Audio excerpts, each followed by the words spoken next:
So, I don't know if you've noticed this, but this coming Saturday is a first for Sheffield Buddhist Centre, because Gemma Elias is having her public ordination here in this shrine room. And this is the first time that a public ordination has taken place in Sheffield Buddhist Centre. So it's a major occasion, it's a big occasion for us.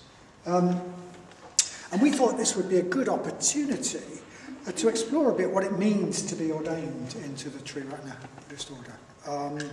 Why we have an order, why people should want to be ordained into it, and what that ordination actually means. And it's a particularly opportune time to do that in terms of the themes we've been exploring, because this has a lot to do with spiritual death, spiritual rebirth, and receptivity, which are the themes that we've been exploring over the last few weeks and months.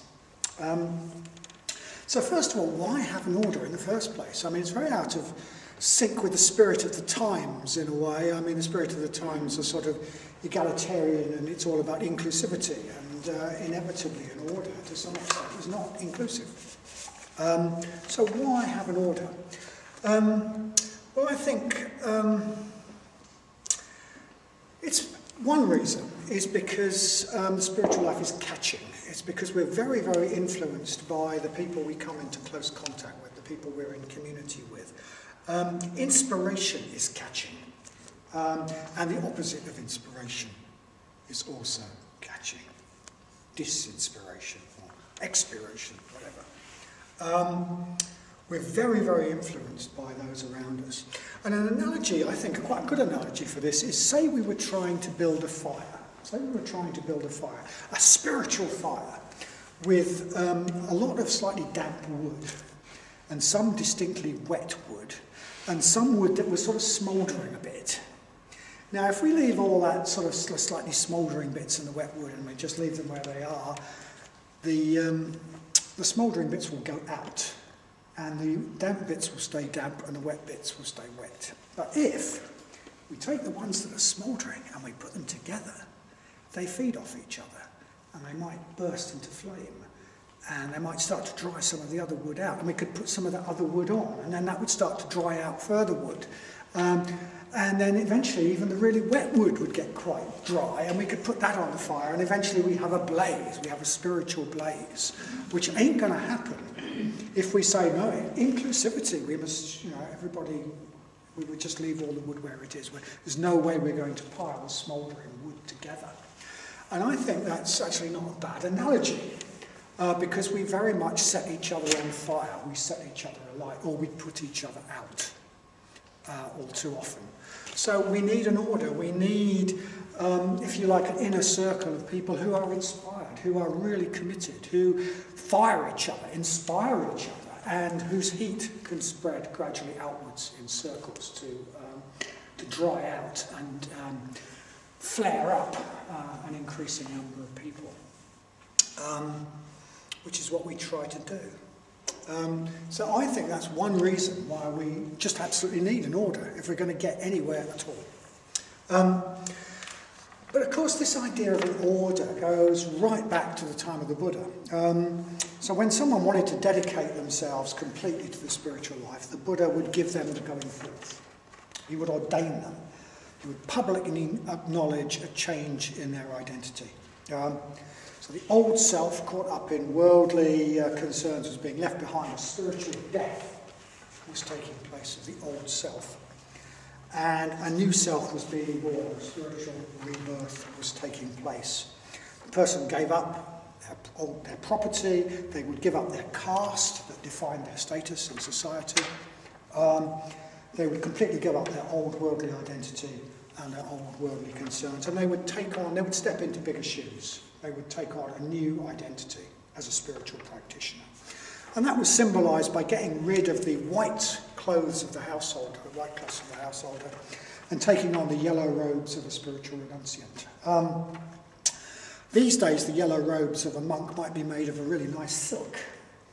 But in those days, they weren't dyed a nice saffron yellow, they were dirty brown, because they were salvaged from the rubbish.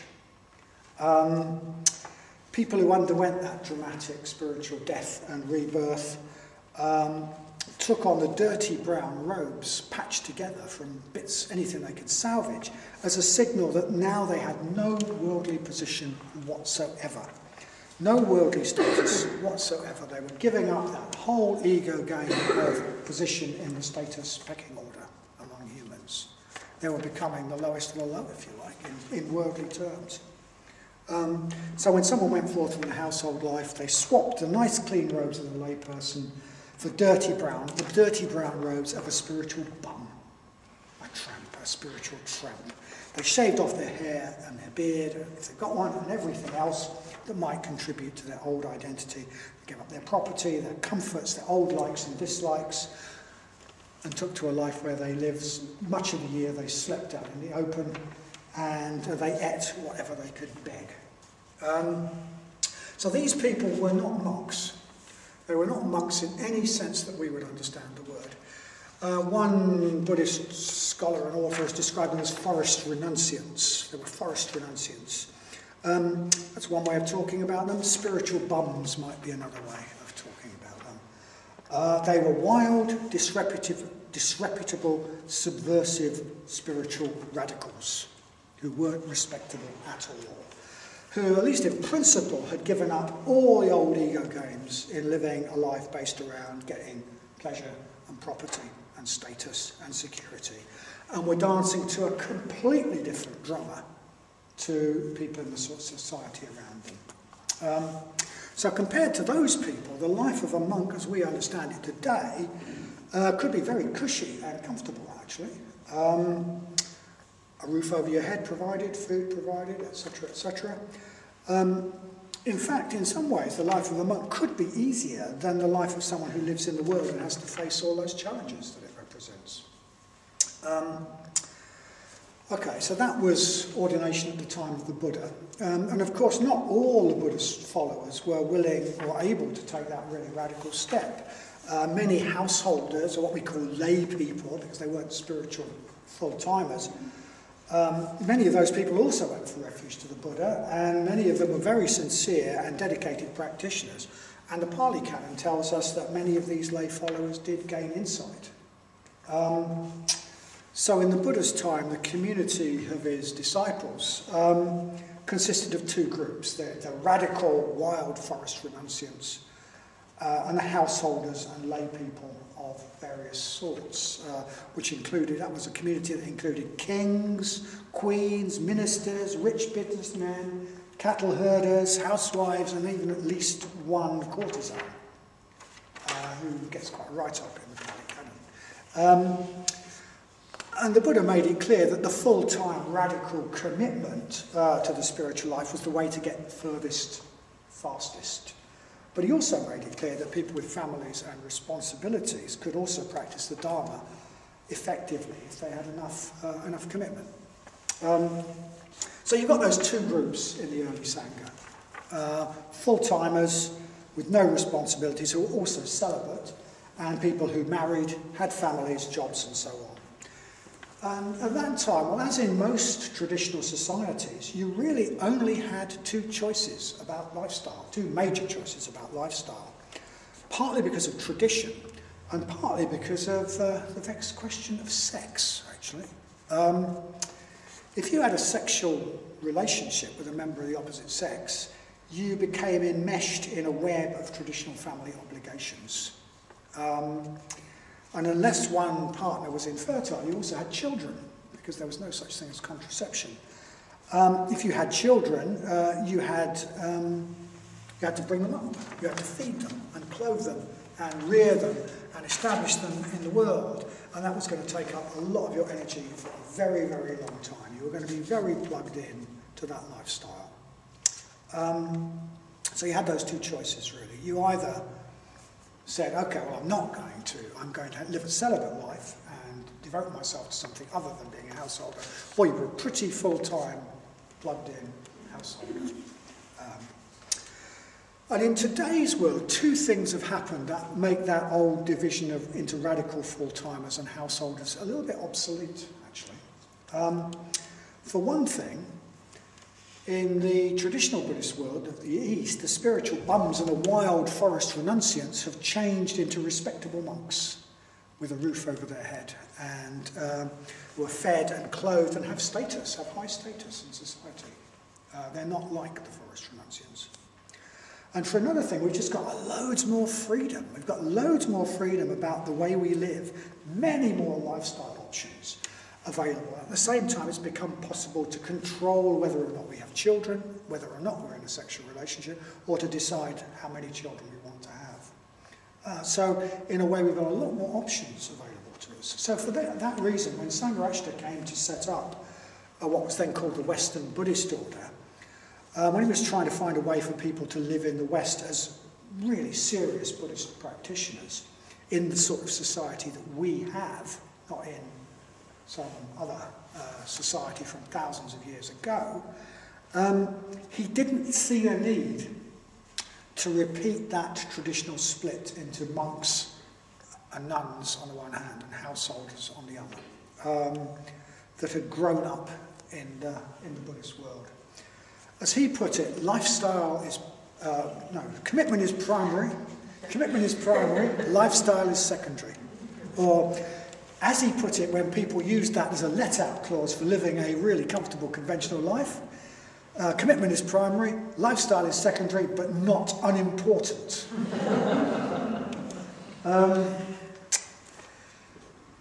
So when Sangha came to the point of starting off a new community of serious, committed Buddhist practitioners in the conditions of 20th century Britain, which was where it started, he was, in one sense, following the tradition set up by the Buddha, of marking people's radical change of direction in life by a rite of passage, marking that spiritual death and spiritual rebirth by a rite of passage, and accepting them into an order that would support them and give them a context.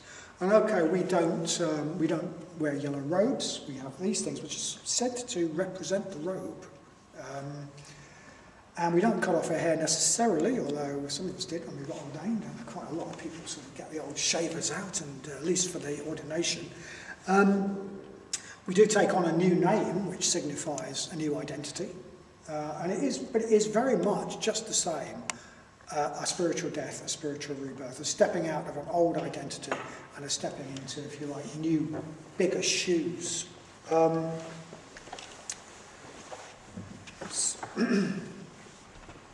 So we follow in the tradition of the Buddha in having an order of people who've committed themselves in a wholehearted, do or die way to the spiritual life. But members of what's now come to be called the Triratna Buddhist order live in a whole variety of different ways.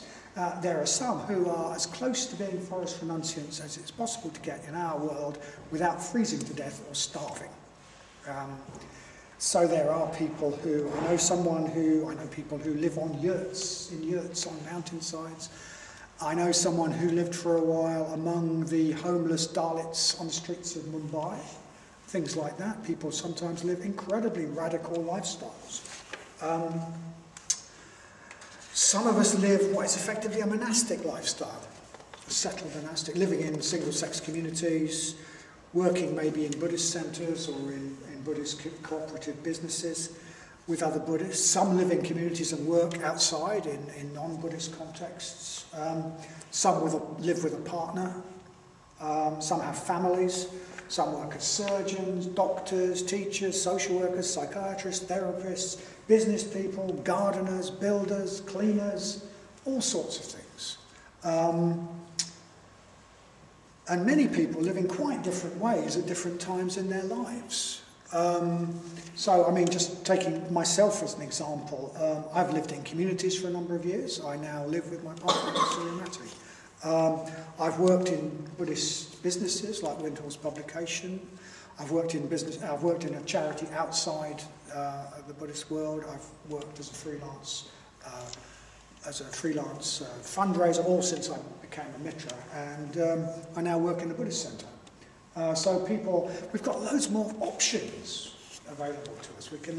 People live in different ways at different times, sometimes working on different aspects of themselves at different times as well. Sometimes we might be more monastic or renunciant, sometimes we might be much more involved in the world and doing things.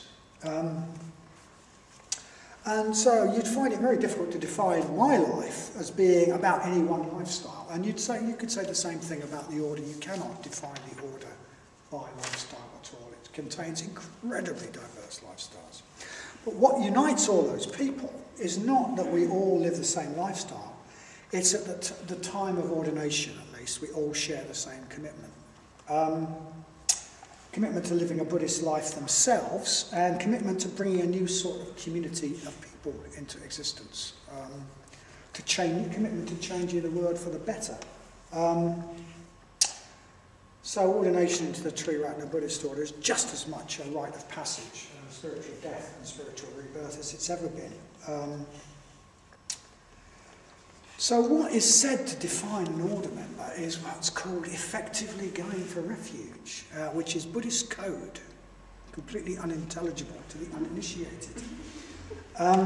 Going for refuge is like code. We go for refuge to what gives our life meaning, to what our life is about, what the values that give our life meaning. Some people go for refuge to career, or to spirit, or to financial security, or to family, all sorts of things.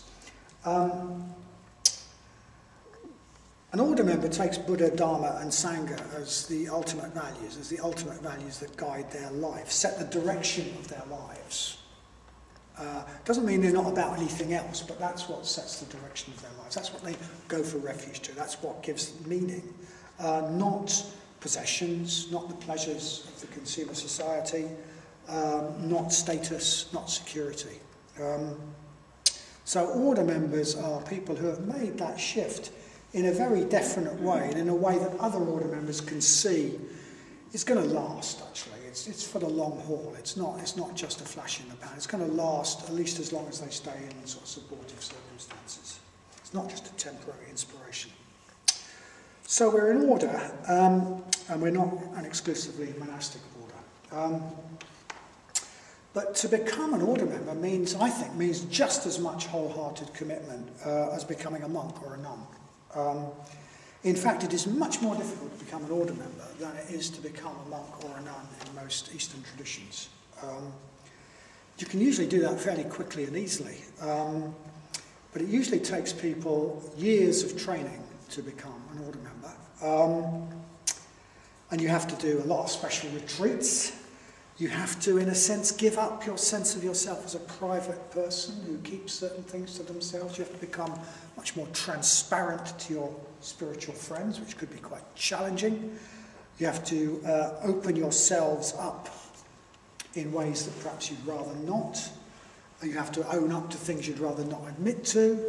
You have to put yourself in a position of giving a certain weight to people more experienced than yourselves and taking what they say very seriously, even taking their advice, maybe, even when that's not going to be the most comfortable thing, the thing that fits in with your likes and dislikes.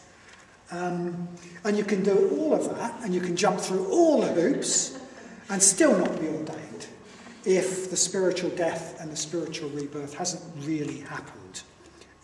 If you're really still dancing to the tune of your ego, people will know it and you won't be ordained. For that reason, it took me 13 years from asking for ordination to getting ordained. Largely because although I'd done all the right things, because I'd got a cracking meditation practice, I was helping to edit Golden Drum, the organ of the Western Buddhist order. I was writing articles for it. They were absolutely brilliant. I really recommend you read them. You can find any back copies. Although I really knew my Dharma and had written a best-selling book on the Dharma. I was still basically an individualist. I thought I was special. And I didn't really understand that it wasn't just about me and my spiritual life. It was about creating a community. It was about creating Sangha. which means we've got to get our individualism out of the way a bit, to come together with others to create something that's bigger than any of us. And it took quite a long while for me for that penny to drop. So although I went through all the motions, ordination just didn't happen, basically. So it's not easy. It's not easy. It requires a real commitment to become an order member, and there are no guarantees. When the penny hasn't dropped, you don't know there's a penny to drop. So you don't know why you're not getting ordained. Only other people can see that. And then when you are given the okay, most people go on a long, intensive retreat in remote and sometimes challenging conditions in the mountains of Spain. So for men it's a 4-month retreat, for women it's a 3-month retreat. I don't know why women get it easy, but there you go. So Gemma, who is getting ordained this Saturday, isn't doing that retreat. She's not doing that retreat because she's a young mum. She's got young children and it wouldn't be possible for her. So if people have got special circumstances, they're definitely taken into account. But for most people, the long retreat is a really important part of preparing for ordination. So it's not easy. It's not easy. It's not what some people think it is. I mean, recently somebody phoned up the Buddhist Centre and said that they had been interested in Buddhism for many years and they had read a lot of books about Buddhism. And they wanted to work as a Buddhist chaplain, and they thought it would be very good for their CV if they could be ordained into the Western Buddhist Order, into the Triratna Buddhist Order. A certain failure to perceive what it's about, actually. It's not something you can just do like that. Didn't quite get the idea. So it's difficult. It's a challenge. And personally, I wouldn't want it any other way. And even when I was involved in the process, and even when I was infuriated by the process, I wouldn't have actually wanted it any other way. Because it's a challenge, it's worth doing. If it was easy, if anyone could do it with no effort, how much would it mean? What would be the point of belonging to an order that anyone could get into, even if they weren't serious, even if they weren't committed? What would be the point of that? So when I was involved in the ordination process, I used to think of ordination as a bit like joining a chivalric order. An order of knights, like the knights of King Arthur's Round Table. To join the sort of mythic chivalric order that I was thinking about, you had to prove yourself. You had to undertake trials and challenges. And that was part of it. That was the part of the way you proved yourself, and it was part of the way you became worthy and strong, with enough virtue, as it was defined then, to deserve to belong to such a noble body of people. And you weren't putting yourself through all those trials for any selfish gain. Joining the order was actually about stopping putting your own selfish gain as a priority, and joining with others in a higher cause to do something that was about becoming a noble person, a truly worthy person who was about something bigger than themselves. And I think joining the Triratna Buddhist Order is a bit like that. It does involve trials and challenges, and it needs a lot of commitment. And partly the trials and challenges are the way you work on yourself, the way you become worthy and strong, the way you leave behind your old self and step into a new, bigger identity. So leaving the old self behind, spiritual death, spiritual rebirth, being reborn as a new being, it sounds lovely, doesn't it? It sounds lovely. The actual reality of it is that it actually means trials and challenges and being pushed out of your comfort zone. That's what it feels like at the time. So that was one mythic take, if you like, on joining the order that definitely meant something to me when I was preparing for ordination. And I think to really get a sense of what joining the order means, we need a bit of a mythic approach to it. So I think what a myth is, in the highest sense, is a story that encapsulates a deep meaning. deeper than logic and common sense. A meaning that gives life meaning.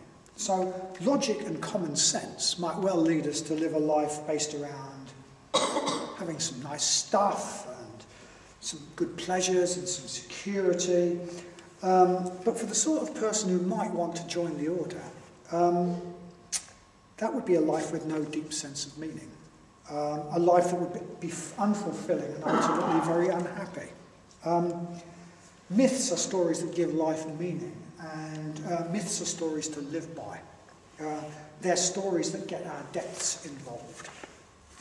So I routinely tell a little, I sort of give a little image on our intermediate course, which some people will be aware of, which is it's a bit like down somewhere in our depths.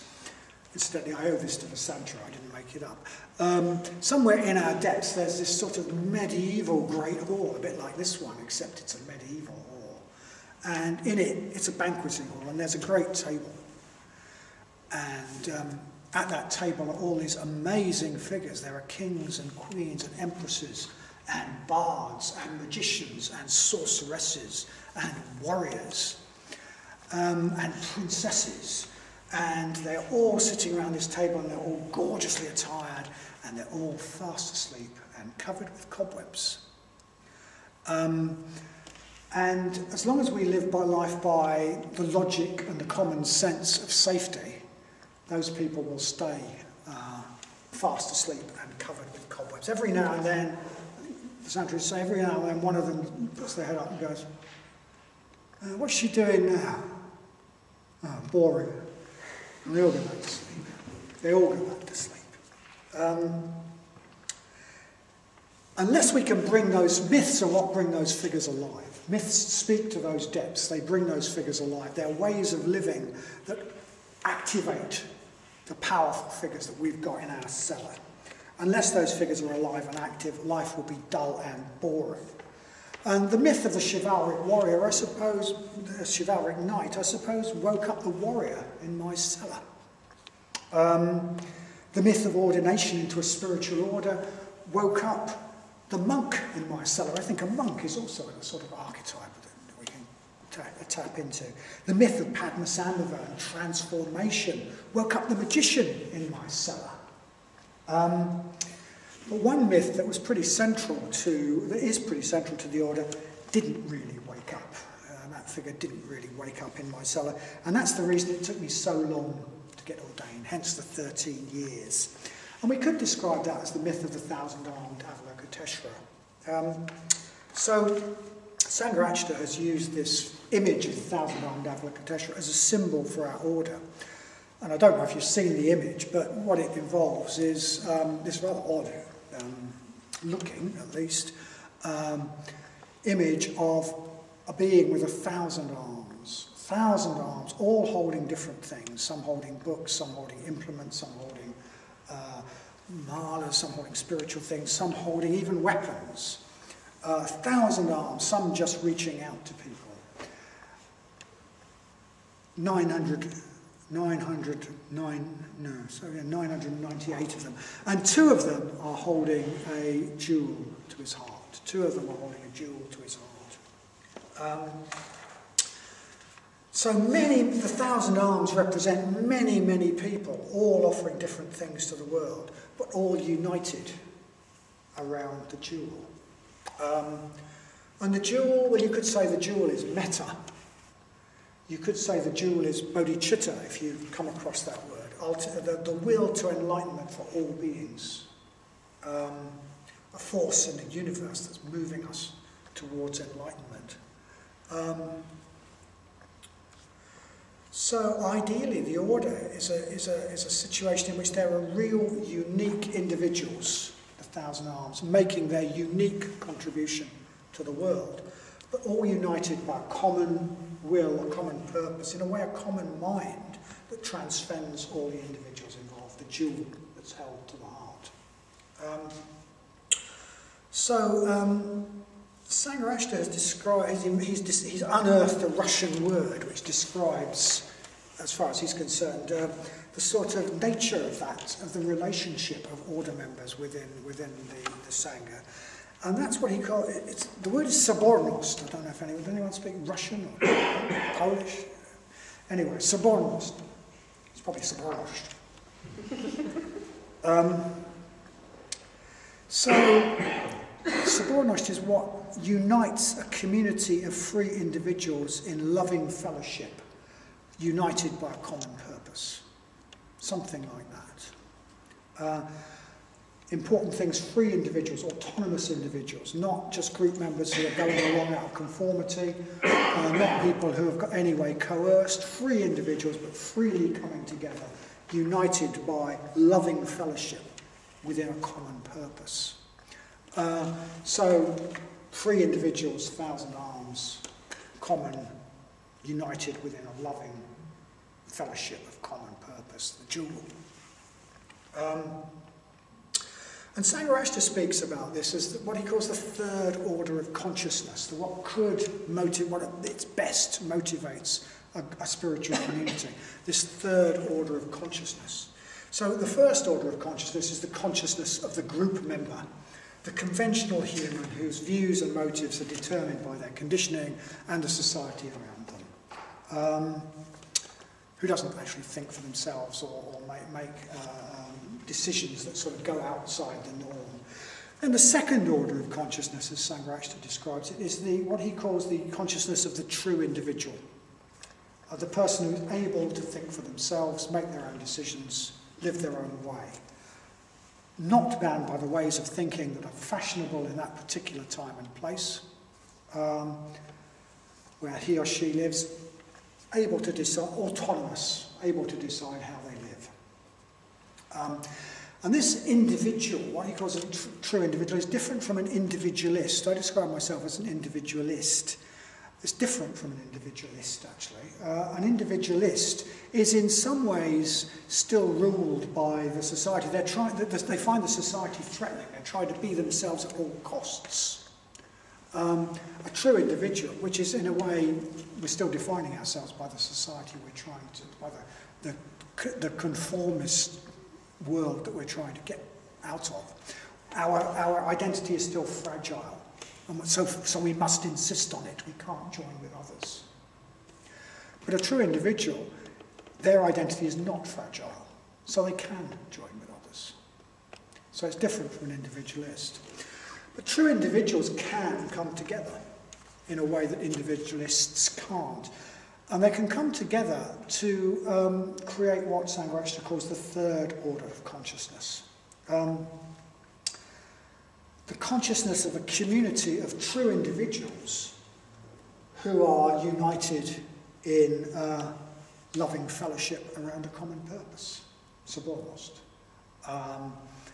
if you like. People who can become something bigger than any one individual, who can get themselves out of the way and join together to become something much bigger than any of them.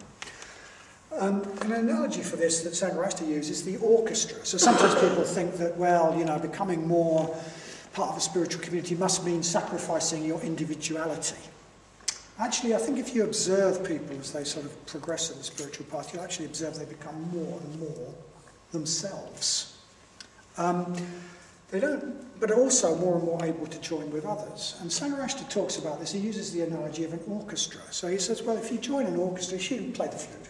You can make a little noise on your own. You can play a few things. Sorry.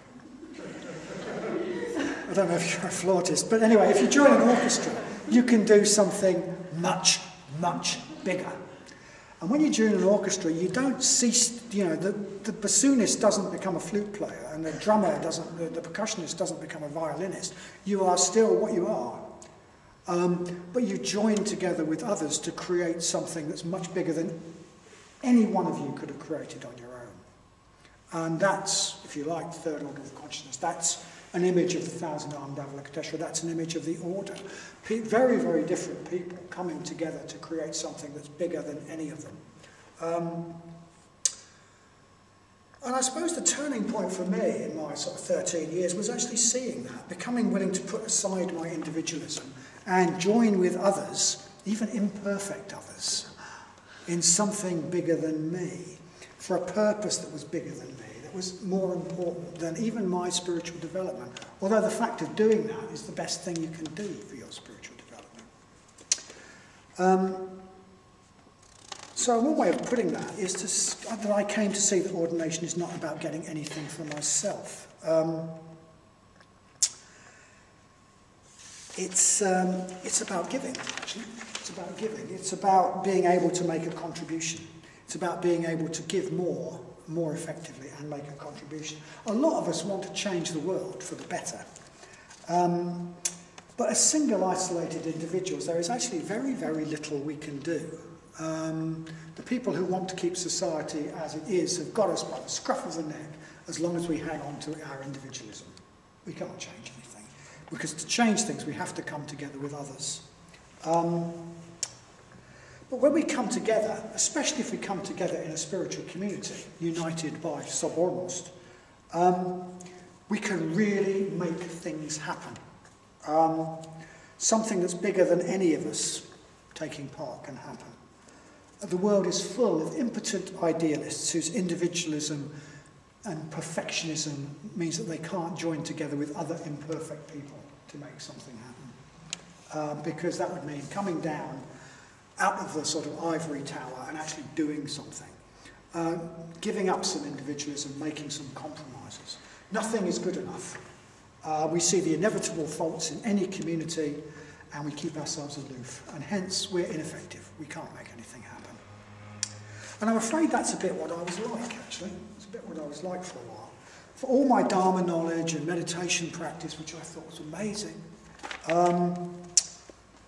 I thought, Sangha, what a motley crew.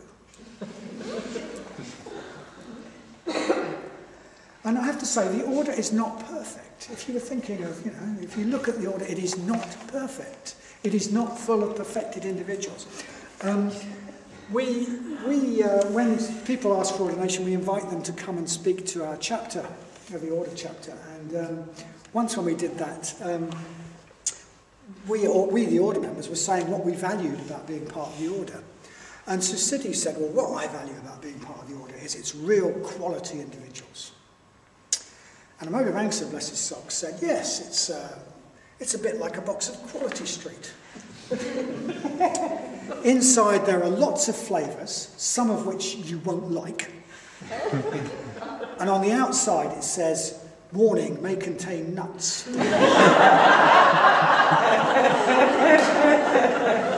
And if he thought of that on the spur of the moment, he should have gone into script writing.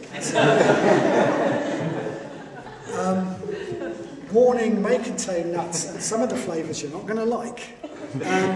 But if you use that as a reason for keeping aloof, well, there you go.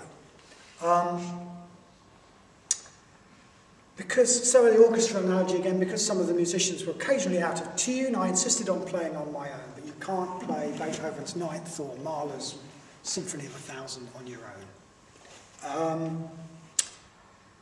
You play it with others, or you don't play it at all. So, flavours I didn't like, and occasional nuts notwithstanding, I felt that was this is the most positive thing I'd come across in my life. It had done me a lot of good. It had done a lot of people I knew a lot of good. I thought it was a real force for good in the world. I didn't agree with everything about it by any means, but I would never find anything where I agreed with everything about it. If I was going to get real, I needed to make some compromises and work with what was there, and this was the best thing that I'd come across. And I'm hugely glad that I did. I'm just hugely glad that I did. It's given my life real meaning in a way that it frankly didn't have before.